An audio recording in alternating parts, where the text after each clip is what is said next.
Two hands on the gun. When should I leave two hands on the gun? When should I take a hand off as I move around and engage targets on something like a USPSA stage? That's the question I got from Mr. Mike Pannone. I think he wanted to confirm he was doing it right. Pretty much, I think he is. Anyway, my philosophy is this. I want to be ready. Two hands together, gun up at eye line.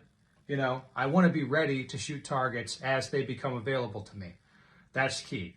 So for me, I like to be ready 1-2 steps as I'm coming up on where I know a target is. The gun's mounted and up at eye line.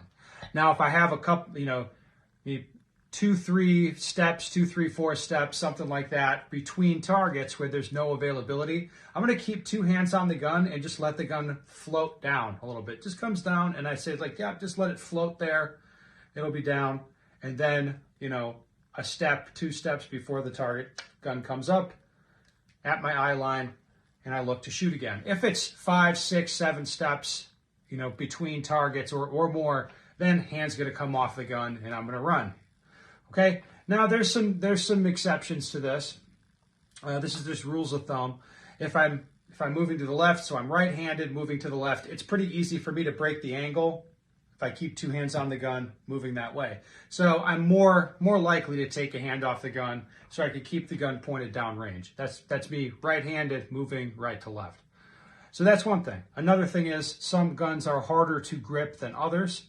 So I've got this limited gun that it was difficult for me to get my hands exactly in the right spot on it because the grips are a little bit small for me, and it's 40, so my grip has to be pretty much perfect.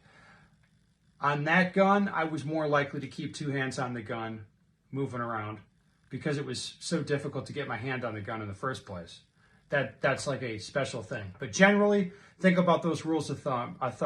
1 or 2 steps, before you get to a target, you want two hands together, gun up at eye line. 2, 3, 4 steps, 5 steps maybe. Two hands on the gun, just let the gun float down like a low ready, that type of a thing. And then further than that, hand off the gun, run. That's my philosophy anyway. If you have questions, comments, put it down below.